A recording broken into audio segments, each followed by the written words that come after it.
How's it going, everyone? Welcome back to New Game Plus. My name is Bryce Newberger, and I wanted to talk about the state of Warhammer as it exists right now. So there's this term. It's called muck raking. It was popularized back at the birth of journalism.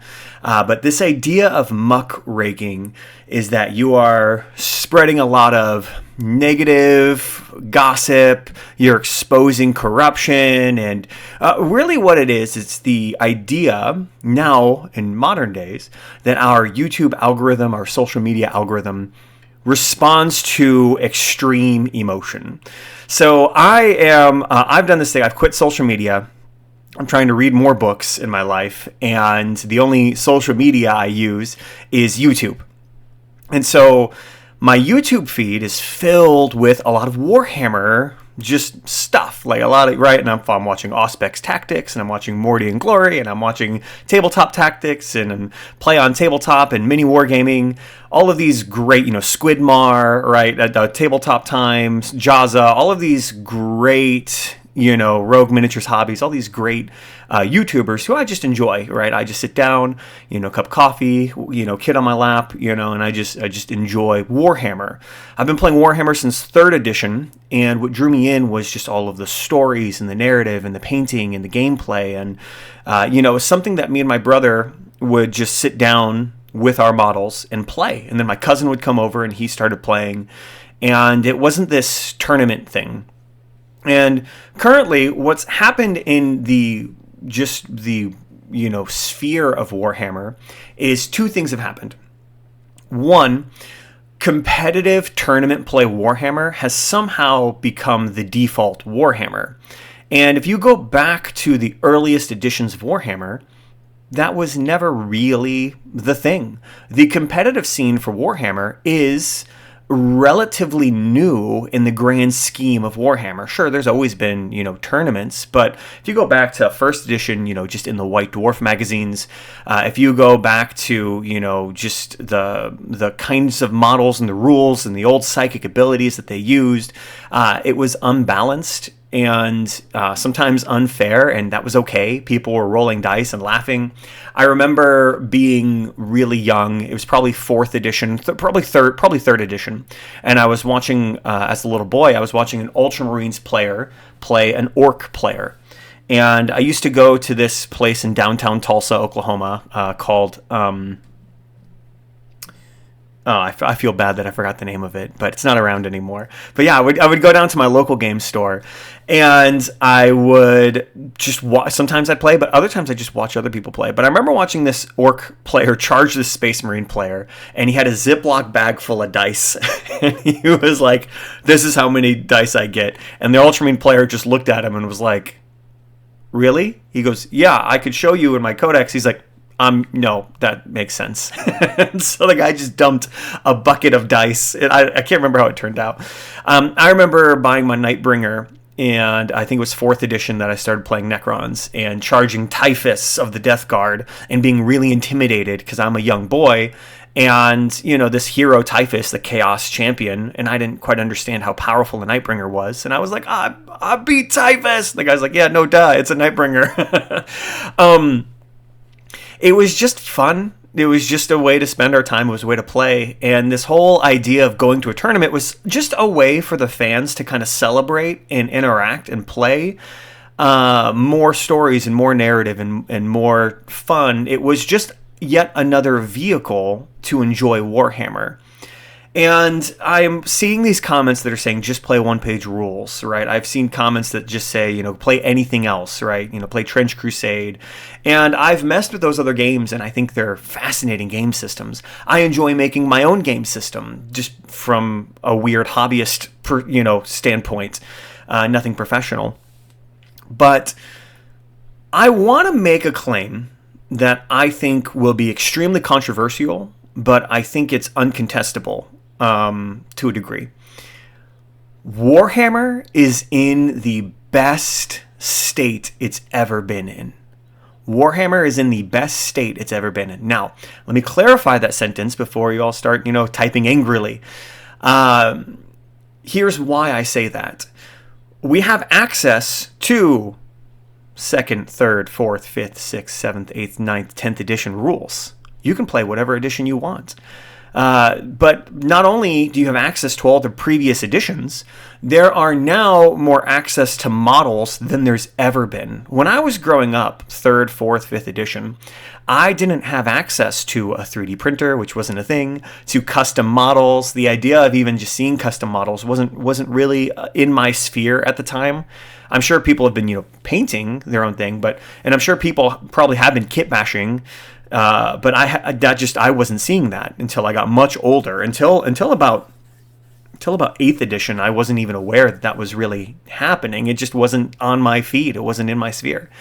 And we now have so many creators online selling other Warhammer adjacent products, right? Whether that be terrain or just helpful game aids like point trackers or models, right? Different variations of Orc or different variations of Necron or Imperial Guardsmen, right? There's all sorts of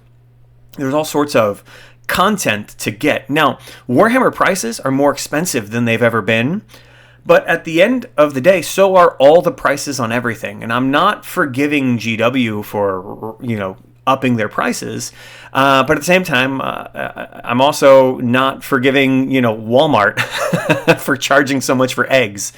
At the same time, video game prices have gone up. Movie prices are more expensive. Everything's got its own streaming service now. So yeah, money is a problem. But there's this beauty in Warhammer that or any war game really, but when you buy the models, you own them forever. I had models going all the way back to 4th edition and 3rd edition. Now, I sold them recently because I had to pay for, starting my dream career as a trauma support specialist. And it was hard to let them go. But I'm hoping that those dreams are well funded and come back to me. But I had models forever. Now I'm having to, rebuild my collection after having to sell everything off. But it's amazing, how I had Tau from the first time that they came out. I bought a box of Fire Warriors and a Hammerhead, and then I left them behind in Oklahoma when I moved, and my brother gifted them without telling me, but it's okay, to a friend who started Tau. And he was starting Tau in like 7th or 8th edition with Fire Warriors that I bought hot off the press back in, I think it was 3rd when they came out, or 4th. I can't remember. Whenever they first came out, I bought them. So these models have longevity. And then there's these amazing channels that will restore, eBay Miniature Rescue, that will restore some of these old models and bring life back into them. And so, Warhammer, that's why I say it's in the best place it's ever been, and the future is only brighter. Because if you're a group, if 11th comes out and you're like, I'm not really feeling 11th, sure, finding a game might be more difficult to just do pickup games, and I get that. There is something in the community where we are seeing a shift where it's becoming more and more acceptable for a large part of the community to go, I'm only going to play Combat Patrol. A large part of the community to go, I'm only going to play 4th edition, right? We just play 4th edition. Ultimately, you have to cultivate a friend group. It's the same way if you're a D&D player and you're like, I really want to play Curse of Strahd, or I really want to play whatever the college one is. I can't remember the name of it. But those are kind of unique, right? It's not just basic D&D, but you got to find a group who will run it, and you got to get into it. And as I've leaned into the narrative aspect just recently, I've realized, wow, there's so much fan support as well. So it's not just that you can go back and play any edition that you want. We've got Hero Mode from Tabletop Tactics. We've got Horde Mode from the Poor Hammer podcast. I've made my own dungeon mode, which I really enjoy. Whether you guys want to enjoy it or not, it's up to you. But I've been enjoying it with my kids. We have, Kill Team, but I don't so much like the new Kill Team. I haven't gotten into it because it's too expensive. That's what I don't like about it. I don't know about the rules. But we can play, 40K in 40 minutes, the old 500 point system. So that's the thing about rules as well that I've realized recently while getting into narrative way to play Warhammer. It's weird as these rules come out, we are getting permission to play with our toys, right? Because that's what it is. It's all about with these rules. We're buying toys and we're asking, how do I play with my toys? And that's kind of a silly way to think about it, because you and your group can play with your toys however you want to play with your toys. So recently I've been leaning into a really fun narrative campaign with my children. And my son, my 6-year-old, has gotten really into. We came up with a knight pilot. His name is Sir Peter, that he came up with. And Sir Peter's family, when the Horus Heresy happened, Sir Peter's family joined Horus. And one of Sir Peter's this happened 10,000 years or so ago. But Sir Peter's great-great-great-grandfather or whatever went, no, we're not. And he left while the others went their way with chaos. And he has since served the Adeptus Mechanicum, servicing knights because he knows all about them, training his family in them. And Sir Peter is from this line, and he is now on a derelict world where they have found some abandoned knight technology because it was next to a Necron tomb that's waking up. And an Inquisitor is tasking this, Sir Peter to go reclaim these knights and build up his, the forces of the Imperium, the Knight Force.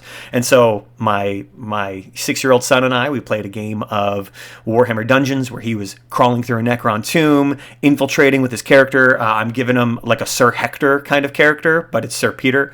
But we used the rules of Sir Hector, and we used some Crucible of Champions rules, and we used a little bit of the Hero Hammer rules. And basically, we made this character kind of, not too souped up, but we took Sir Hector and customized him.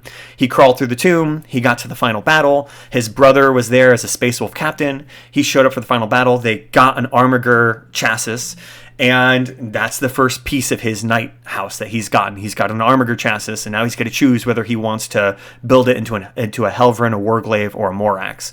And so, right, there's these fun things you can do with Warhammer where you play with your toys, right? And that's kind of the voice I'd like to be. As I go on and my YouTube feed just continues to spiral and everything's a scam and everyone, I'm going to buy the 11th edition box. You don't have to, but I want to buy it, and here's why. It is hands down the best deal to grab a huge collection of orcs other than some sort of eBay, rescue, in which case I don't want to have to strip paint and clean the models. They're always dusty. And same with the Space Marines. I play Dark Angels. I've got some Deathwing Knights. I've got the Lion. I've got Inner Circle Companions. This is a newer army for me, and I started with the elites. So now the Space Marine box gives me a Land Speeder and some Jump Pack Marines that I can use as Raven Wing. I can paint up the regular Space Marines, the Intercessors, as green Dark Angels, which is something my army currently lacks. It's a fantastic box for me. So for me, I get to fill out my army of Dark Angels. And then for the orcs, I haven't known if I wanted to start orcs or not, but here's what I really want. As I've been playing the narrative campaign, I need some unbound adversaries. And you know what makes great unbound adversaries?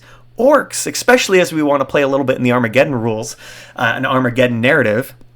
That's going to give us some orcs. I 3D printed Gazkul Thraka, right? Not an official GW model, not that someone just made a really cool proxy. I 3D printed it because why not? I need to grab probably 2 more squads of boys somewhere. They're super easy to find generic orc, to 3D print anywhere. So I'm going to probably print out 20 more orcs, and then I'm going to be good, right? Because I'm not going to play orcs competitively or in a tournament or anything like that. And I'm just going to enjoy the box. It's going to come with the narrative rules. It's going to come with the narrative book, which I really enjoy. So I want to see the Dominatus deck. I want to see the narrative book. And then it's going to give me a lightweight rule book to carry around, which would be nice to have at the table. And I like that it comes with data cards for the new units. Those are fun as long as they're up to date. But even in a pinch, when my son was crawling through the Necron tomb, I took out the old Necron cards. They're no longer up to date. We don't care. Throw them down. They're easy rules to reference. They're pretty much the same. They're, toughness 4, they're weapon skill 4, ballistic skill 4, right? 4 up saves. So it gives you all the rules you need, a brief touch on reanimation protocols, and you're good to go. So I would like to encourage you guys, and I have this rule in my life that I try not to I try not to. I'm not great at it, right? Like, we're never the best at our own rules, but I try not to watch anything that's telling me what to hate, what to be afraid of, why I should be angry. The other rule is what not to buy, and I clearly break that rule with Warhammer. Because usually if something's just a product, it's usually not the best thing to imbibe. But I do want to buy the 11th edition. But that's typically my rule. If something's telling me what to buy, what to hate, what to be afraid of, there's a third one. The other one's lust. What's something to lust after? Right, those are my 4. I try to avoid those things. So it's cut out a lot of content for me. And unfortunately, usually my Warhammer feed is a lot of painting, it's a lot of battle reports, it's a lot of fun. If it's news, it's news just on new models and seeing what they do. It's becoming increasingly muck rakey. It's becoming increasingly negative. A lot of people shouting boo as loud as they can. A lot of people making me second guess whether I want to buy the Armageddon box or not. I had some back and forth. I was like, I'm going to buy it, and then I was like, oh, maybe I shouldn't. Everyone says it's really bad. And then I looked at it and I was like, no, I like what I see. And people are like, you shouldn't like what you see. I'm like, maybe I don't like what I see. Maybe it is all a scam. And then I look at it, I'm like, no, it's pretty good. And if I could recommend one YouTuber who doesn't need any recommendation from me, it would be Auspex Tactics. That guy just gives you the facts. And he's like, yeah, here's what came out. Here's the news. Here's what's happening. And he's been my go-to, right, for the box. And I like that as my video feed was filled up with, it's a scam, it's a scam, it's a scam, it's a scam. I watched Auspex Tactics, and he's like, this is a great, he broke down the deal, and that's why I'm making that claim. I'm just quoting him, and I think he's really smart. But he broke down the deal of, how much bang you're getting for your buck. And I was like, he's right. I feel good about my pre-order, or my purchase. I haven't pre-ordered it yet, but I don't think it's going to be hard to get. I mean, they want to sell this box more than anything. But either way, I hope I've encouraged you guys. I want to encourage the community. Let's engage in more positivity. If you do think it's a scam and you do think you need to warn people, by all means, don't let me hush you, right? Please keep shouting boo as loud as you want, right? Please keep warning people. I've watched the videos as well, right? Because they sucked me in. I was like, is it a scam? I want to know. So please don't let me stop you. But on the other hand, just for me and my community, I'd want as much as possible to encourage people to keep creating, keep painting, keep playing. And even if you don't like the 11th edition rules, that's okay. Keep playing with your toys, right? Keep playing narrative campaigns, engage however you want. There are tournament players though who are excited for the tournament scene. That's not my jam at all, right? The super elite players who just want to, squeeze Warhammer down into like some elite tactics. They love the toolkit. They love building the armies. They love seeing how rules play. They love finding the combos. And I get it. That's not my cup of tea, but I know why that's fun. I've done that with Magic the Gathering, right? I've done that with D&D character builds. So I get why some people would be all about that. And I'm not here to yuck their yum, right? So enjoy Warhammer. You want to enjoy Warhammer.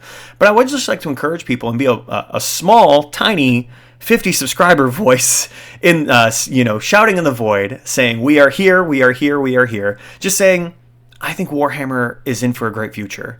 I'm excited to grab the 11th edition box. I'm excited to paint me up some orcs to fill out my Ravenwing army. I'm excited to play with my children. I want to see if the Dominatus box saves me some time on learning Crusade, because I've been getting into Crusade now. Thanks to Wahapedia, that people let me know the rules are on there. So my last video, you guys really helped me, so I appreciate that. But yeah, if the Dominatus box sucks, then I'll just keep playing Crusade, Thank you, Wahapedia. And if Wahapedia ever gets sued into oblivion, then I will probably try to hunt down those rules however I can find them, paying where I can, and continue to just play with my toys, with my children. We don't need permission to play with our toys. So play with your toys. Enjoy your family, enjoy your friends, have a good time slinging dice. If you feel that Warhammer's no longer for you, then I hope you find a happy home with one-page rules, or with Trench Crusade, or with Infinity, right? With Blackout, all these amazing indie, games, or Atomic Mass games, which is not indie, but large companies. Wargaming's better than ever. Try the new StarCraft game, but just keep playing with your toys, keep playing with your friends, keep playing with your family. And I would just encourage you all to stay positive, right? And as much as possible when it comes to those videos, ingest what you feel you need to ingest, click on what you feel you need to click on. But then I hope that you guys can find some happy hobbying, right? That you can put a smile on your face, you can paint up some miniatures, you can throw some dice, and that you can just have a great time. That's what I want to encourage everyone to do. And that's what I'm going to do. I'll see you guys on the next one. Bye.